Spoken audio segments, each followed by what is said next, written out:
Cristiana Carvalho, ela é professora da PUC de Minas, mestre, doutor e pós-doutorado em saúde pública, pesquisadora do Núcleo de Educação e Saúde Coletiva da Faculdade de Medicina da UFMG e do Centro de Estudos Estratégicos da Fiocruz.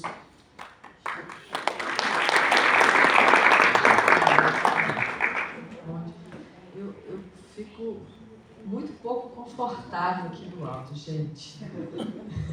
Fica até... É porque eu gosto mais ali de baixo, mas vou tentar ficar aqui. Tá? Bom dia. Bom dia. Queria agradecer o convite, né? Estou muito nervosa aqui para falar para vocês, viu? Porque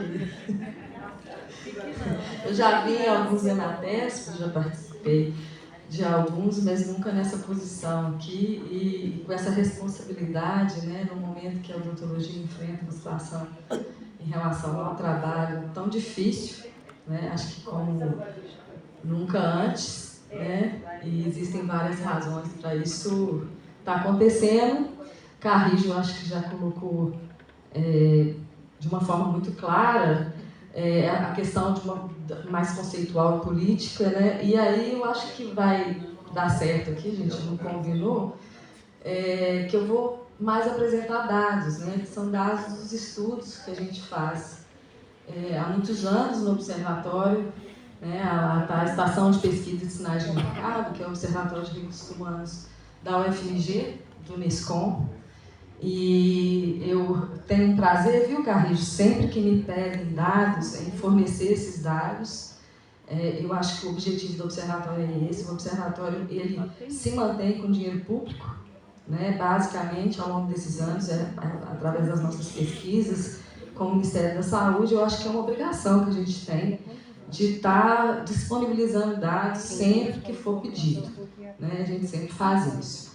Eu queria só falar mais uma coisa que eu acho que é muito importante, é que a primeira vez, né, nesses 30 anos que a gente tem o observatório, foi implantado em 1999, mas antes disso a gente eu nem sei fazer a conta, 99 para cá, mas assim, a gente já estudava e monitorava o mercado de trabalho, mas basicamente o que se pedia, né, a demanda do Ministério era para estudar o mercado médico, né, produzir dados sobre os médicos. E é a primeira vez que realmente a gente tem um recurso específico para a odontologia. Quando a gente recebia esses recursos para estudar os médicos, o nosso observatório tinha como meta aplicar a todas as profissões. Então, a gente sempre entregava o produto do médico, mas não deixava de produzir para as outras profissões, que a gente entende que o SUS se constrói só se for entendendo a dinâmica de todas as profissões. Mas, claro, o recurso ele direciona o produto que a gente faz, né? E é a primeira vez que a gente tem essa oportunidade de ter um recurso significativo. E aí eu faço questão de agradecer a Doralice, que eu sei que tem o dedo dela nisso, né, de nos indicar para estudar a sociodemografia da odontologia, né, que realmente a gente está começando a fazer um estudo agora mais sistematizado, já fizemos alguns produtos, e eu acho muito importante. Então, aproveitar que ela está aqui e agradecer de público, porque eu acho que é muito importante isso, viu, Doralice? Muito mesmo. E agora a gente continua, né, com o apoio da coordenação atual, então isso eu acho que é muito significativo. E eu gosto de falar que a gente estuda a sociodemografia, né? O nome demografia das profissões que o Ministério utiliza, mas porque a gente não quer só descrever números, né?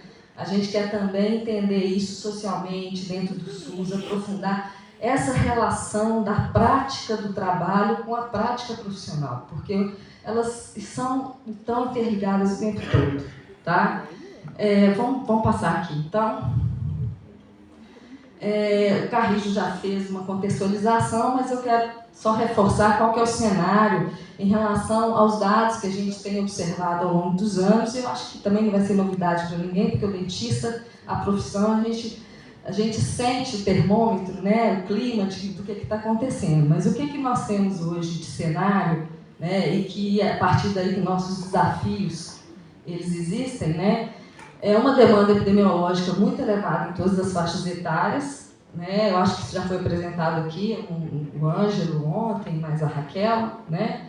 Eu acho que essa é uma coisa importantíssima, porque a demanda epidemiológica vai definir que força de trabalho a gente precisa, que tipo de profissional que a gente precisa e como que esse profissional vai atuar, né? Então, essa é uma primeira coisa que a gente não pode deixar de observar. E no Brasil, a gente sabe que é uma demanda muito elevada em todas as faixas etárias, né? Isso tem que estar sempre no nosso horizonte quando a gente quer fazer uma política de saúde bucal que pretende valorizar o trabalho, né? Nós tivemos ao longo dos anos, dos últimos anos, uma expansão da oferta de cirurgião e dentista muito expressiva, né? A gente acompanha desde 1990 esse fluxo da formação, porque a primeira coisa que a gente vê numa demografia é o fluxo da formação, o nascimento da profissão, né? E o nascimento é a partir ali da onde que a pessoa conclui o curso de odontologia, né? Até então, isso andou de 1990 até 2010, por aí. Essa curva estava muito estável e ela teve um leve crescimento regulado quando a gente teve os 2 primeiros governos Lula, né, que investiu no emprego na saúde bucal. Isso puxou um pouco essa procura pela odontologia.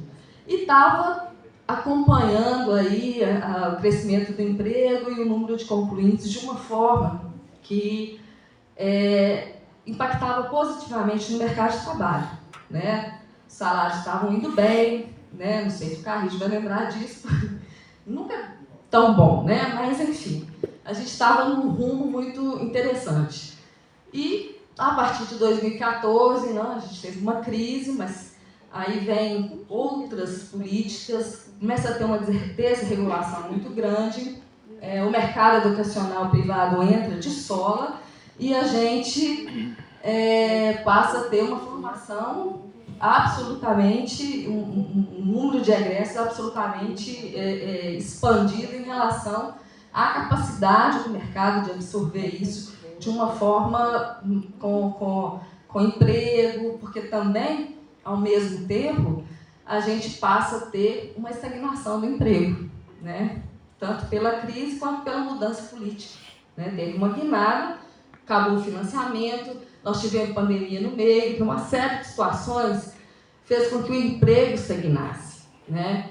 A gente teve a curva que até então estava subindo aceleradamente, acompanhando as políticas do SUS, né, de criação de emprego, o programa de descriminalização, tudo isso estava acontecendo num ritmo muito acelerado e aí começou a estagnação, né? Então, ali tem a variação no período e depois eu vou mostrar para vocês que só um ano deste último governo, só um ano, já mudou completamente a curva. Já subiu a curva de novo. Não do jeito que a gente quer em relação ao emprego, né? Porque tem a questão de outras formas, outros arranjos de prática. Mas isso mostra como que o emprego é sensível às políticas, né? A melhoria econômica. E o emprego também promove essa melhoria, né? Então, e claro, uma outra coisa no nosso cenário é que houve, em função de toda essa conjuntura, uma desvalorização progressiva aí dos salários dos dentistas, né? Muita oferta, pouco emprego, muita informalidade, porque a demanda é grande, né? Não é porque a gente parou de ter emprego que a demanda vai diminuir. Não é porque não tem profissional ali. A demanda é quem vai dar esse tom todo para você ter uma desvalorização do salário, porque se não é por emprego formal de políticas públicas, vai ser pelo sistema privado. E o sistema privado, para oferecer para quem não tem recurso, que é SUS dependente, o serviço de saúde bucal, ele tem que oferecer de uma forma muito barata, de baixíssimo custo. E onde é que ele vai baratear o custo? Na precarização, na informalidade, né? Então, todo mundo sabe que hoje a odontologia é essencialmente privada no Brasil, né? A gente estava no processo de estatização, porque a gente não pode falar em privatização, se a gente já é muito privado, 80% da odontologia no país é privada, né? Nós temos menos de 20% dos dentistas hoje no SUS, não porque o SUS diminuiu, não, mas muito porque expandiu demais essa oferta, né? E aí, eu perdi o que eu estava falando, mas de qualquer forma, assim mesmo. o raciocínio, mas é porque é complicado mesmo. Mas aí o setor privado, né? O setor privado vem e entra para ocupar o espaço que o Estado que tinha começado a ocupar, deixou de ocupar. Então, se o Estado sai, entra o privado. E foi aí que a gente também, nesse período, que eu acho que eu devia ter colocado ali, eu acho que eu cortei os slides por causa do tempo, um aumento impressionante de franquias, né, e de planos de saúde exclusivamente odontológicos. O plano de saúde exclusivo odontológico tem lá a sua regulação, mas as franquias, isso é um problema muito sério, porque as franquias não têm regulação alguma. Com a mesma velocidade que elas são instaladas do lado de uma OBS, porque o manual da franquia é esse, né? Porque nós não temos atenção especializada, do mesmo jeito que ela é instalada, com a mesma rapidez ela vai embora e deixa as pessoas completamente sem tratamento, com o trabalho todo pago, né? E sem a quem recorrer. Ele não tem agência de controle, né? Então é um outro mundo, Falei demais, vamos passar para frente. Pode passar. Então, isso aqui de novo, né, porque eu acho que é muito importante a gente colocar isso, é a questão da nossa demanda. A gente tem que pensar na força de trabalho, né, e no trabalho, né, a partir do que a gente tem de problema. Nossos problemas são muito grandes. Nosso desafio é enorme. E isso, a gente não consegue resolver um problema desse tamanho, né, só com o dentista, sozinho. E, com sorte, o dentista é auxiliar. Não tem como resolver. É impossível, racionalmente, sem sentido, pensar que o dentista e o auxiliar vão dar conta desse tamanho aí de problemas que a gente tem na população. 40 milhões com dor de dente, né, no momento de coleta, isso é baseado no SP Brasil, né? Necessidade de tratamento, tá? 74,4% da população. Acima da média mundial, que é metade, né? Nós temos aí hoje no mundo 3,5 bilhões de pessoas precisando de tratamento odontológico. E por causa disso, a OMS, finalmente, em 2021, incluiu a odontologia na meta de cobertura universal de saúde. Quer dizer, nós acabamos de nascer para as políticas públicas mundiais. Né? 2021 foi outro dia, né? Então, nosso desafio é essa demanda aí, que, na minha opinião, só vai ser resolvida se a gente tiver realmente uma equipe de odontologia, uma equipe de saúde bucal, uma força de trabalho diversificada e qualificada para os diversos aspectos disso, porque uma boa parte dessa necessidade de tratamento aí, desses 74%, talvez metade, ou mais da metade, são atividades que o nosso técnico de saúde bucal perfeitamente dá conta de resolver. E nós não temos esse técnico para resolver isso. Quem está fazendo isso é o quê? É o dentista. Né? Porque o ASP não pode fazer. Legalmente não pode. E também nem é essa a função dele. Acho que pode passar.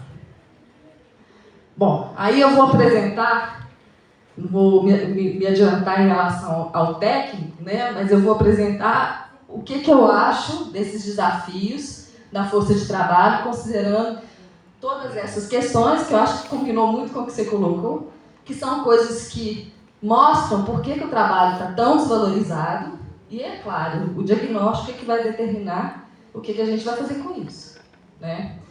E aí, como eu estava falando do TSB, eu vejo, pode passar, que a questão da estrutura e composição da nossa força de trabalho é absolutamente inadequada para atender as demandas de saúde que a gente tem na população.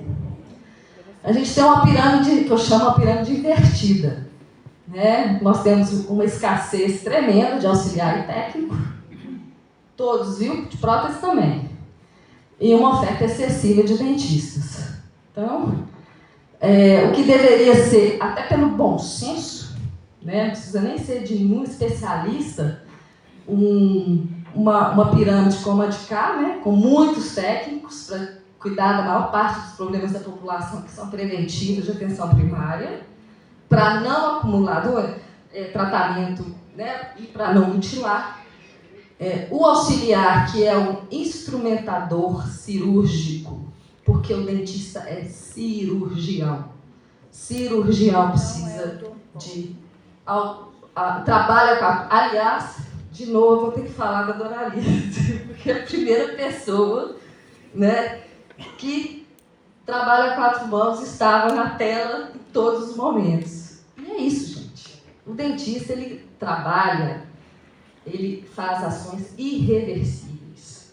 São ações de risco.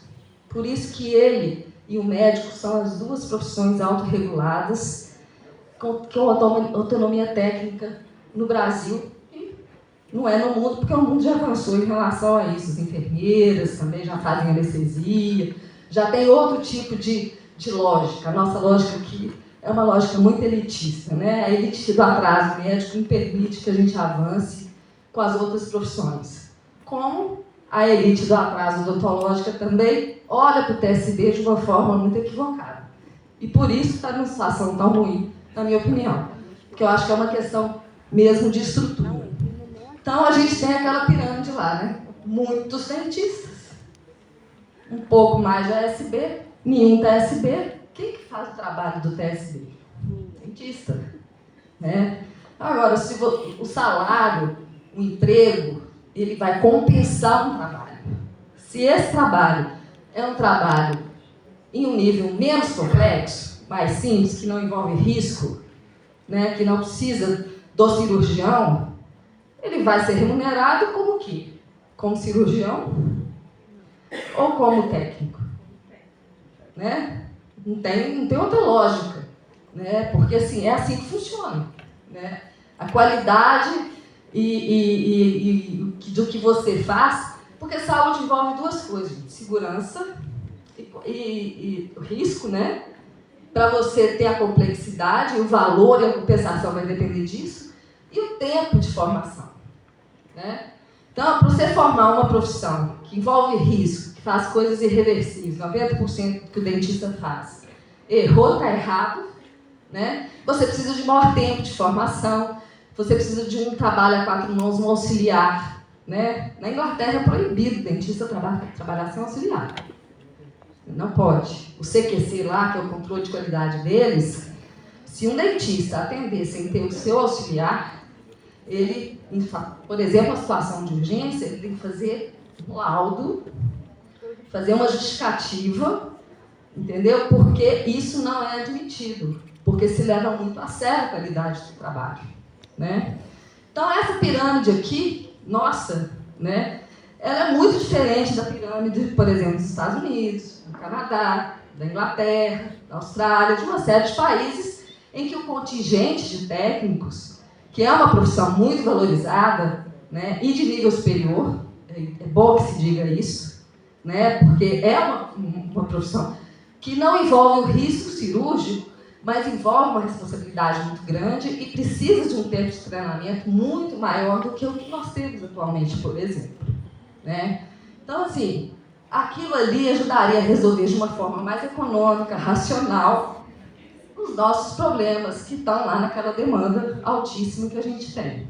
Né? Com a economia para o serviço público e para a sociedade, que a sociedade não pode gastar. Mesmo que seja formação privada, a sociedade está gastando ao formar muitos dentistas, né? 5 anos, com uma qualidade às vezes duvidosa, né? Porque para você abarcar esse mercado aí, você tem que baratear tudo.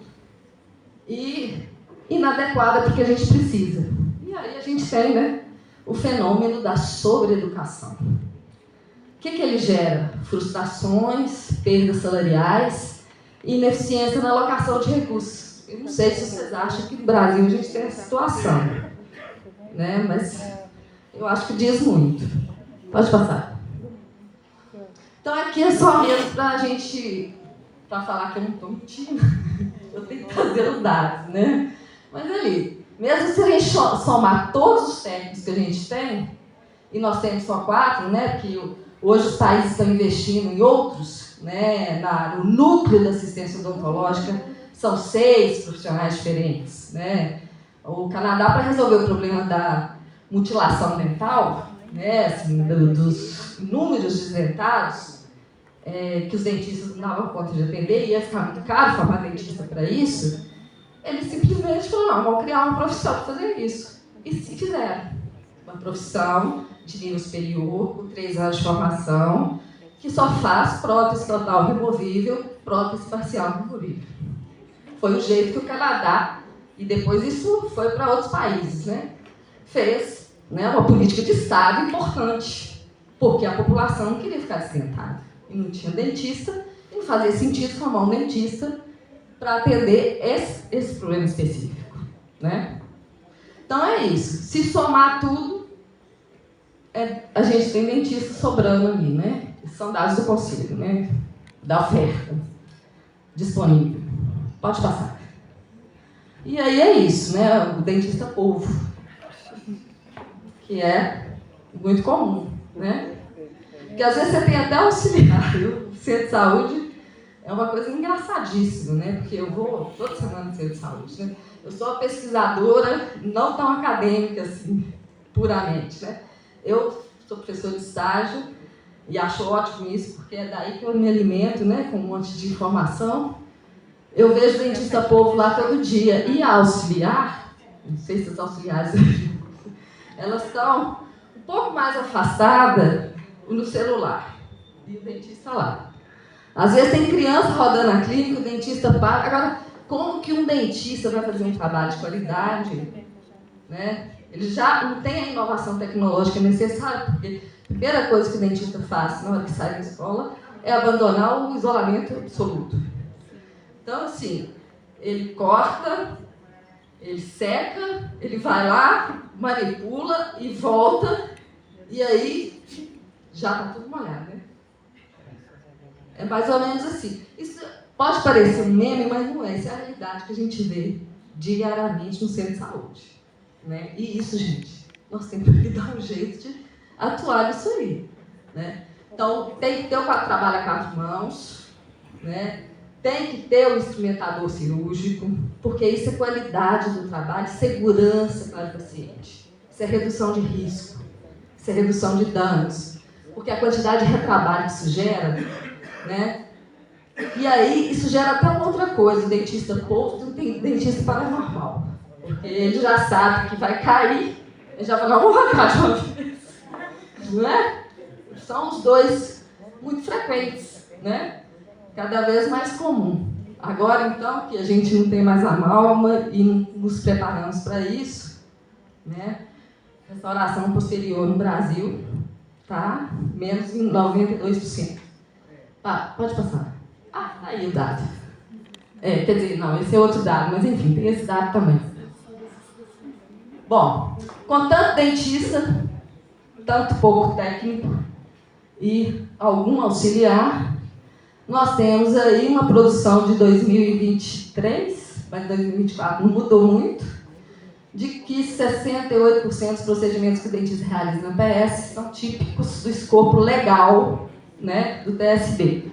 Ali eu fiz uma provocação e coloquei 4% de procedimentos que poderiam ser do escopo do TSB se a gente tivesse um TSB um pouquinho mais avançado, assim, com escopo expandido, que é o que tem em outros países, né, que já estão um pouco mais nessa discussão mais avançada que a gente, né? E aí, gente, como é que faz com uma coisa dessa, né? Como é que o dentista vai ganhar mais fazendo isso aí? Né? E como que a gente pode deixar um profissional como dentista nesse tipo de atividade? É um nonsense, né? Bom, então vamos passar. E aí tem outro reflexo disso, né? Na modalidade 2, né? Muito dentista, nenhum PSB, pode colocar o valor que for na modalidade 2, triplicar o incentivo, quadruplicar o incentivo, não vai adiantar. Não tem TSB, não tem, dentista não conhece TSB, a universidade não forma TSB, o aluno ele nem sabe o que é o TSB, ele vai fazer estágio no SUS, não tem TSB, como que ele vai entender o que é um TSB? Não tem como. Então, assim, isso aqui é o insucesso de uma política de equipe de saúde bucal. Agora, a atenção básica convencional está indo muito bem, né? Olha lá. Porque eu acho, né, o Edson sabe disso, que para mim, modalidade 1 não é equipe de saúde bucal. É a atenção básica convencional. Aquela mesma lá do médico ou enfermeiro, né, que tem no SUS e que reserva para isso. Mas está claro que é, né? Aqui, gente, não é. Então, assim, equipe mínima devia ser a 2. Agora, uma equipe mesmo devia ter pelo menos 3 técnicos de saúde bucal para cada dentista. Que era a proposta que a PUC tinha na década de 80. Né? E a gente chegou a fazer isso. Era um dentista, 3 técnicos, uma auxiliar volante e auxiliar instrumentadora. Né? Era uma grande equipe. Denita deve lembrar disso, né? Não era assim? Eu entrei assim. Ah, pois é. Então, não estou falando nada de novo, década de 80. E, enfim, eu acho que nem vale a pena orçar dinheiro para essa política se não for para investir no TSB. Porque aí esse dinheiro fica parado, eu nem sei como é que é. Porque tem um orçamento para isso, né? Mas não está fazendo cosquinha. Né? Bom, vou passar.